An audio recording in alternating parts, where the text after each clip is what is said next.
Hi, Kim Rayner here from All About Spirits Life After Cancer, and I want to welcome you to episode 34 of Life After Cancer. And you know, when we're diagnosed with cancer, it throws us a curveball. It impacts every aspect of our lives, our spiritual life, our physical life. It impacts our intuition. It is filled with changes. It impacts our emotions and our social life. And I created Life After Cancer because I struggled with life after cancer and actually navigating what I call the spices of life, those 6 things. So today's episode is episode 54, and it's called Having Cancer is Like Having 2 Lives at Once. And this topic was created based on kind of the work of Catherine Russell Rich. She wrote a book called The Red Devil, a memoir about beating the odds. And in that book, she talks about living in 2 time zones at once. And I got that concept really, really well. But for me, it didn't really feel like 2 time zones as much as it felt like 2 lives. On one hand, I was doing the chop wood, carry water of life, where I was navigating school and my home life and trying to take care of laundry and doing the dishes and making sure Nick was fed and handling my chemistry exam and going to work and being sure I was on time for all of those things and just showing up in life in general. And at the same time, I was always also facing these really hard questions, these life and death kind of questions, like, okay, if I don't make it through this, who's going to be there for Nick? Who's going to take care of my cats? What's my relationship with God? What do I feel about my mortality? How do I feel about spirituality? What is all of that stuff for me? So there was these 2 lives that were going on, and I struggled. I struggled with trying to navigate through both of them. So that's really what today's episode is about. And let's see. At best, when I was navigating through this process, it was hard. It was really hard to try and keep myself focused on what I was supposed to be focused on when I was supposed to be focused on it. And at its worst, it was crazy making. I had all I could do to function. So today's episode, I'm going to try and bring those 2 worlds together, and I'm going to do it in the context of both the survivor and the person supporting the survivor. And why I'm doing that is because I know that this isn't exclusive to the cancer survivor. I experienced this when my dad had his stroke, and when he had kidney failure, and then when he went into hospice. All of those situations created an impact on me as his caregiver as well. So I thought I would look at these processes from both aspects. And let's see. So from the survivors, and the first thing I'll talk about is to expect change. And when I talk about expecting change, it's like you are not going to be able to do life the way you were doing life. If you were a regular person at the gym, you might find it hard getting to the gym. If you were working 40 to 50 hours a week, you might find that difficult. If you were in a factory, you might find that difficult. If you were used to taking care of the house and doing the laundry and doing all of the cooking and the cleaning, right? You might find that difficult. So expect that there's going to be change. And as the support person or the caregiver, expect that there's going to be change, right? So if you have a person that you've been depending on to be able to do all of this stuff, they might not be able to do that anymore. And you might be asked to step in, or you might need to hire somebody to help you with some of the things that they used to take responsibility for. So expect change. The second thing on my list is, as a survivor, give yourself a break, and again, it has to do with releasing your expectations. If you need help with things, ask people for help. There are lots of people that are willing to help. There's agencies that are willing to help, but they can't help if they don't know that you need it. So give yourself permission to be vulnerable and to ask for that help. Let people know the truth about what's going on for you. Tell them if you're having a hard time keeping up, if you're having a hard time keeping track, if you're having a hard time navigating some aspect of your journey. Let people know that. They can't participate and help if you don't let them in. On the caregiver's end, or the employer's end, or the family, friend, lover's end, right? Give your person space and time. If they need time to go to doctor's appointments, you're the employer, give them the space and time to do that. If they need rides getting to follow-up appointments, see if you can help navigate or arrange those rides. If they need time to recover after surgery or chemo, creating the time and space for that to happen is helpful. The next thing on my list, I don't know if you can hear the geese or not, but this is a great time of year in Wisconsin. I love it. They are definitely moving. Okay, so the next thing on my list is to find your pattern as the patient. I know that I had chemo on Thursdays. I got there at about 7:30 or 8 o'clock on Thursday morning, and my chemo lasted until about 5:30 or 6 o'clock at night. They gave me a ton of steroids, and those steroids kept me awake, so I did not sleep on Thursday nights.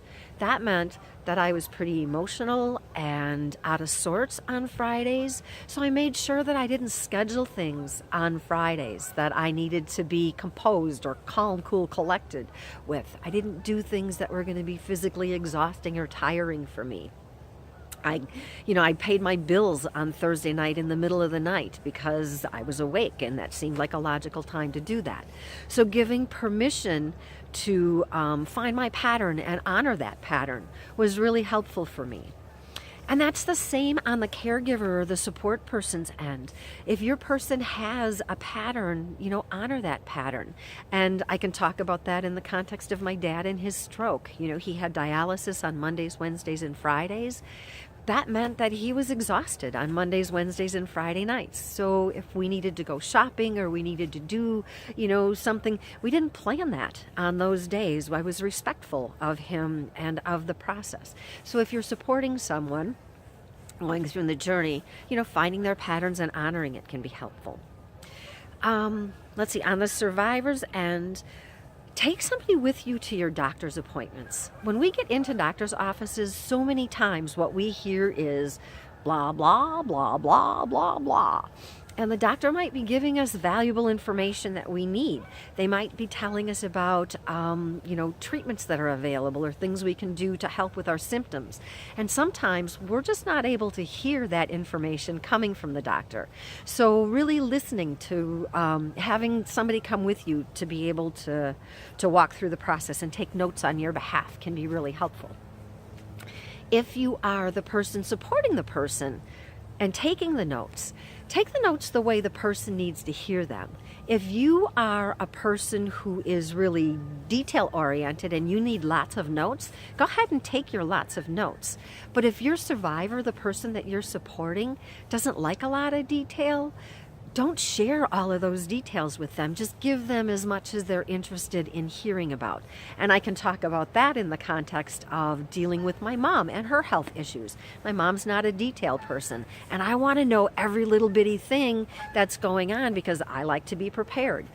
So taking notes and sharing the information in the way that your survivor wants to be supported in that process is really helpful. And recognizing, that you get to honor both of you in the process. One way isn't right, one way isn't wrong. It's just a difference in the way that we navigate and deal with things. Let's see. The next thing on my list, and this is again part of the chop wood, carry water stuff. Cancer is overwhelming, and if we have, family responsibilities or work responsibilities or obligations that we're responsible for, a lot of times as survivors, we feel guilty about not being able to meet those obligations, about not being able to spend time with the kids, about not being able to get all of our work done. Guilt is a useless emotion when it comes to navigating cancer and most other things. It serves no purpose. It's not helpful. All it really does is make us feel crummy about ourselves and about what's going on.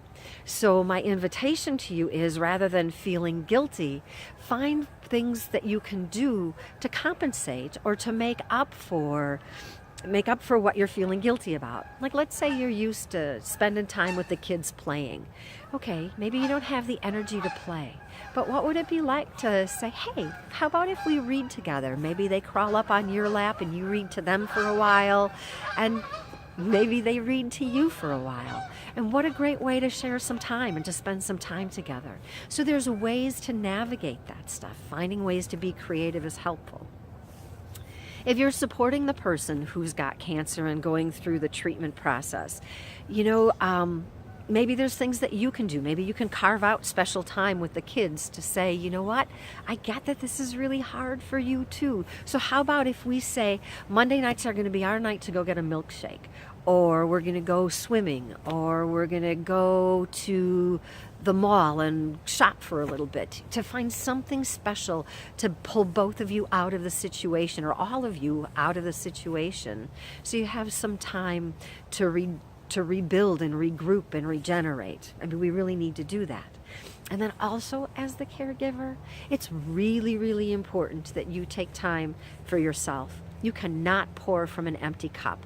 And if you don't take time for yourself, nobody is going to make the time for you. There is no shame in saying, man, I just got to get out of here. I have to stop for a while. I can't be all of this. I love you, but I can't be all of this. So making sure that you're carving out the time to take for yourself is really important. The next thing on my list was the finances, right? Finances can be a concern for people. And I know they certainly were for me. Talk to your medical team as the patient. Talk to your medical team. There may be resources available to you that you have no idea of. I know that when I was going through my chemo, my insurance didn't cover chemotherapy. And my oncologist, when I started talking to them about, okay, I can't afford to do this. I don't know how I'm going to do this. I can't. And he said, there's scholarship programs available through the hospital. There were programs available through the drug companies, and there was help available for me. So if people don't know that you're struggling with something, they can't help you. So make sure that you're letting people know. I know the American Cancer Society, sometimes people struggle with rides.